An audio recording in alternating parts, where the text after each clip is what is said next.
Good morning. Um, I think I am up and running. Let me know if you can hear me. Um, if you're watching, um, happy Thursday. It is November 19th. Dang. Um, Time is going by fast in this crazy season. So, let me know you're watching if you have found beauty, truth, goodness in the world. Good morning, Jan. I just like that picture. Yeah, good stuff. You're the reason I was late to Facebook Live this morning. So I blame you. It's your fault. Yeah. Where have you seen beauty, truth, goodness in the world? Where have you found hope or inspiration? Um, for me personally, I would say two things. Good morning, Jill. Thanks for joining. First of all, well, I'll start heavy and go light. First of all, I started seeing a therapist again, and because it's 2020, and life is a bit crazy. And yeah, I'm a firm believer in not just mental health, but an integration of mind, body, spirit, holistic spirituality, integrated life, integrated spirituality, that it's important to work on ourselves from multiple different angles. And I have a lot of work to do. So I am grateful to be on that path again. Not that I necessarily got off it, or if people aren't seeing a therapist, they're not on that path. I don't mean to make that judgment. Sorry if it came across that way. But I think different times and different seasons in our life require some extra help. Good morning, Raymond and Luann. Thank you for joining us. Keeping Michael in our prayers. If you have an update, I'd love to hear from you on how he's doing. Yeah, so that's one of the places where I found encouragement. The other would be our boys are getting really good at Wii sports, and we're looking to put them into the Wii Olympics in 20. No, just kidding. It's a lot of fun to play Wii, and they like certain games to play over and over and over again, like tennis, which is all right. Gets old for me. I'm more of a bowling person. I would love to hear anybody watching, if you play Wii Sports at all, what your favorite Wii sport is. And we can kind of dialogue a little bit about that. Mine's bowling. Theirs is clearly tennis. And so those are the two go-to. Usually if I win, I say I get to pick, and that's what comes up next. So yeah, thanks all for joining this morning. Let's jump in. Again, I'd love to hear you share what, if you've played Wii before, what your favorite Wii sports game is. So, simplicity from greed to need. The text for today is found, it's actually called the parable of the rich fool. Luke 12:15 through 21. And Jesus tells them, take care. Be on your guard against all kinds of greed, for one's life does not consist in the abundance of possessions. Then Jesus told them a parable. The land of a rich man produced abundantly, and he thought to himself, what should I do, for I have no place to store up my crops? So then he said, I will do this. I will put down my barns and build larger ones, and I will store up all my grain and my goods, and I will say to my soul, soul, you have ample goods laid up for many years. Relax, eat, drink, and be merry. But God said to him, you fool, the very night your life is being demanded of you, and the things you have prepared, whose will they be? So it is for those who store up treasures for themselves, but are not rich towards God. Yay, Ted, yeah, bowling. All right. I knew there was a reason I liked you. And yeah, so that text, actually, the parable is interesting because it's very similar to a lot of the texts we talked about last week about 2 weeks ago about storing up treasures on earth and treasure versus treasures in heaven. So one pastor writes this, Jesus, about this text. Jesus was frank in his diagnosis. He doesn't say the man was evil or wicked. He just calls him a fool, which I'm not sure which is worse. Why did Jesus use this harsh word? He did not deliberately set out to defy God. He just devoted his life to the wrong things. I would actually probably take it a few steps further.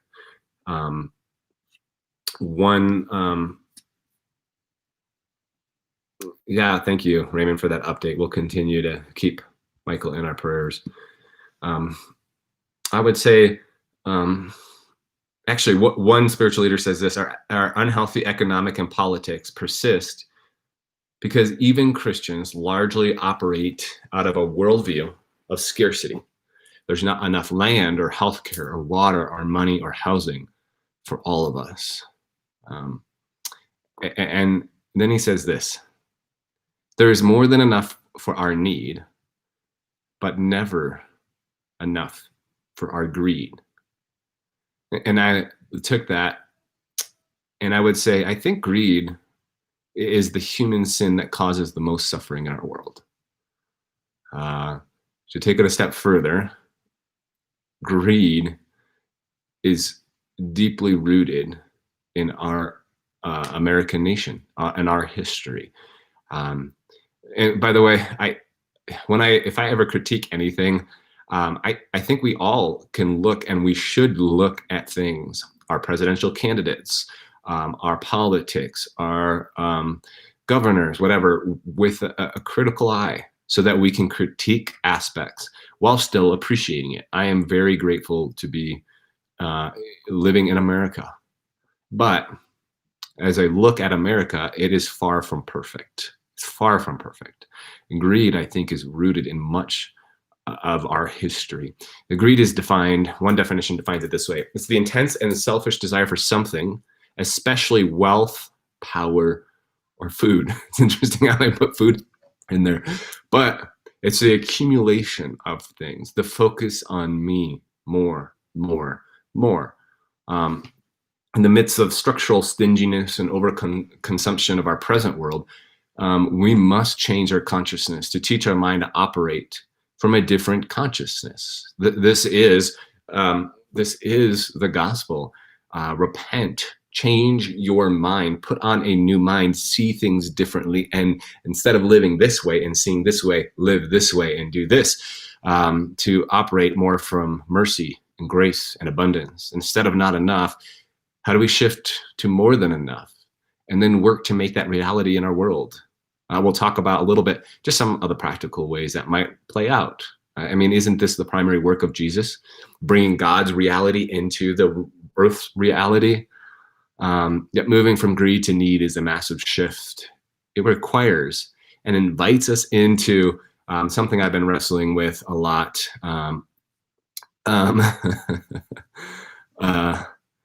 Morning, Emma. Thanks for joining. Morning, Jessica. Has been a while. Carol, great game against your boys. Yes. I feel like at least every other night, it's something. Sometimes I have to beat them just to kick them off so we can watch a movie, which happened last night. Moving from greed to need, or from greed to need, that's it, is a massive shift.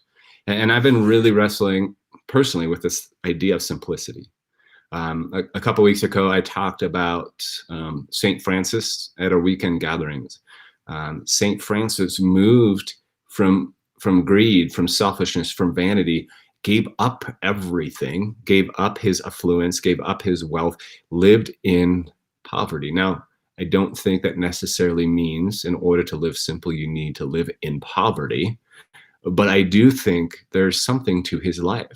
There's something to the lives of the saints we can look at, especially people like St. Francis, and say, oh, he found little fulfillment in wealth, in affluency, in accumulating more. And there was this nagging sort of restlessness, this discontent underlining, and understanding he found it through a different way of living. Another idea that has not been on my mind as much recently, more so real recently, is minimalism. Minimalism is a tool to rid yourself of life's, this is one definition, You can go to minimalist.com or theminimalist.com.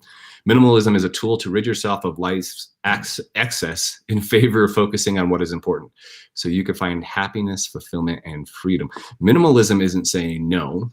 Minimalism isn't the same as living a sort of aesthetic life that says, I am going to sort of live a somewhat tortured, somewhat desperate life where I never had enough. Minimalism is rather, how do I reorient my life to live in simplicity so that I can find fulfillment, happiness, and freedom? And this is a super countercultural, subversive way to live in American society today. So just read quickly a couple paragraphs from this idea of minimalism taken from this website. Minimalism is a tool that can assist you in finding freedom. Man, I'm struggling today. Freedom from fear, freedom from worry, freedom from feeling overwhelmed, freedom from guilt, freedom from depression, freedom from the trappings of the consumer culture we've built our lives around. Real freedom. That doesn't mean there's anything inherently wrong with owning material possessions. Today's problem seems to be the meaning we assign to our stuff, which feels a lot like what Jesus was getting at. We tend to give too much meaning to our things, often forsaking our health, our relationships, our passions, our personal growth, and our desire to contribute beyond ourselves. Want to own a car or a house? Great, have at it. Want to raise a family, have a career? If these things are important to you, then that's wonderful. Minimalism isn't forgoing those things. It's simply consciously, intentionally living in a way that makes these decisions more deliberate, more intentional. And it's unfortunate, but we live in such a culture that it has to be intentional. Why? Why is this important for us? Here's a couple of stats. Adults in America throw away more than 68 pounds of clothes every year. I am among one of those. There is, when Paul says, why do I do the things I don't want to do, and I don't do the things I do want to do, there is this tension within me, part of, I think, my personality to some extent. I like nice things, and I also struggle and want to live a simple life. And at different times in my life, different aspects of myself has won out. And so Molly is way more balanced and consistent in this, and helps me in that. So adult Americans throw away more than 68 pounds of clothing a year. Every adult. That's a lot. 20-ish% of working Americans say they aren't saving any money for retirement. Many of the ones who are saving put far less than 10% of their income. The average American household has 300,000 items. 300,000. We accumulate more, and then we have to rent space to store all of our stuff. The average American family spends $1,700 on clothes per year. I suspect that's even quite a bit higher now. And I'm not sure if that's the statistic makes it seem like it's families, which feels a little bit low for a whole family on average, but it's still a fair amount of money. So that's a lot. Like I mentioned a couple weeks ago, for me, faith isn't so much an on and off switch. It's more something you practice. I don't think it's actually healthy for us to see faith as like just it's on, we have it or we don't. I think there's a whole spectrum, and we're growing in different aspects of our life. Faith is more about practices, like muscles, we grow them. And here's something that might push you, and you can disagree, it's all right. Personally, I'm not sure Jesus cares if we call ourselves Christians as much as if we're living into the kind of way he teaches. Let me say that again, one more time. I'm not sure Jesus cares whether we call ourselves Christians or not. Actually, I don't think Jesus cares, to be brutally honest. I don't. I think it's more important, are we living into the kind of way that he is teaching. And one of the critiques from people outside of church, outside of Christianity, is that they don't see this happening often. So here Jesus warns this, saying, take care, be on your guard against all kinds of greed, for one's life does not consist in the abundance of possessions. By the way, I do not read this text and saying Jesus does not want you to be happy, does not want you to be fulfilled. I read this text and I read all of the teachings of Jesus to say there is a way to live in the world that brings meaning, fulfillment, gratitude, and that means you have to get out of your own life to move from greed to what do I need and how can I serve other people? And it's only when we do that that we find deeper satisfaction and fulfillment in life. Possessions, again, aren't evil. Ownership of material things, not evil. But Jesus here, as any great wisdom teacher does, confronts the deeper issue.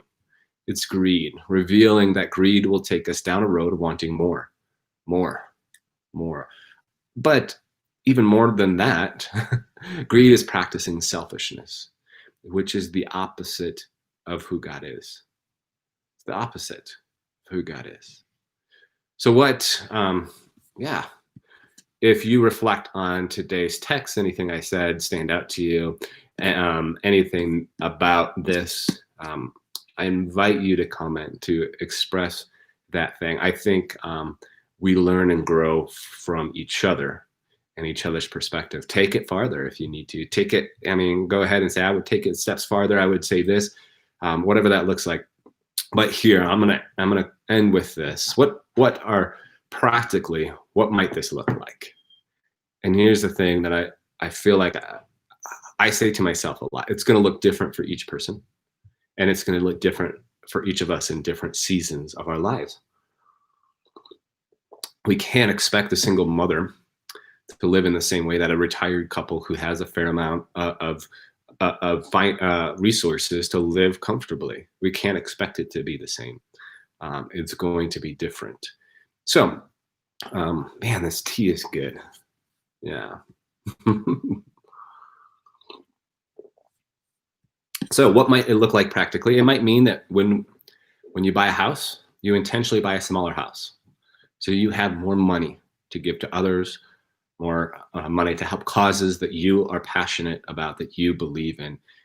It might mean that when you shop for Christmas, you're more careful to set up a budget so you don't go further into debt and find yourself spending the first 3 months of 2021 unable to give to others because you're paying back your Christmas debt. It might mean committing to buy clothes at a thrift store, or and this is one I struggle with, but at the same time, I also is meaningful for me. You only buy a certain amount of clothes. There's movements that are starting. By the way, I think these movements are inviting us into the life of Jesus, even if they're not quote unquote Christian movements of limiting ourselves, of limiting our material possessions, of saying, oh, you only need so many clothes. So maybe it's only owning 10 or 7 t-shirts and 7 long sleeve shirts, and you rotate those out. Maybe it means only owning 2 or 3 pairs of pants. Go ahead, throw on a fair amount of underwear, because we all want you to change that and have fresh underwear. So that came out of nowhere.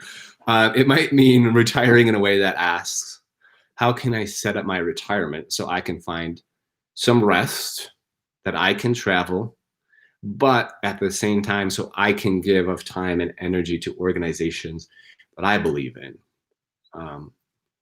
I've heard this said from multiple different people, especially in their mid-late 60s or 70s, that the world is changing so much they feel irrelevant, and I can understand that. I feel that way, and I'm not even 40 yet. But we need those kinds of people to be mentors. Your life experience matters. Your wisdom that you gain from all of the things you did wrong matter to us. We value that. We need that. It might mean committing to as a family to 1 sporting event per child. Like, what does that look like? How do we arrange our lives so that, I mean, this hits home for us. Like, we found ourselves at different seasons going all over the place from, different event to different event. How do you simplify your life in that regard? What does it mean for you as a family? Um, it might mean a couple who is planning for a family to set up a budget now, to set up some savings now, so that when they do start that family, they're not stretched or as stretched in the future. Those are some examples. Maybe you have other examples. And I totally agree, Jill. Another silver linings, which is helpful for me to find, to be grateful for, is living more minimally and slowing down. Yeah. So if you have other thoughts or ideas, what might that look like? What has it look like for you? What might you be invited into? Yeah, I invite you to put that down and share that in the comments. It's been so great to be with you all. Thank you for joining today. We continue to hold Michael in our thoughts and prayers as he continues to recover. And yeah, I will look forward to seeing you all next week, next Thursday. We will be back tomorrow at 9 a.m. as well. So hopefully we can see you all there. All right.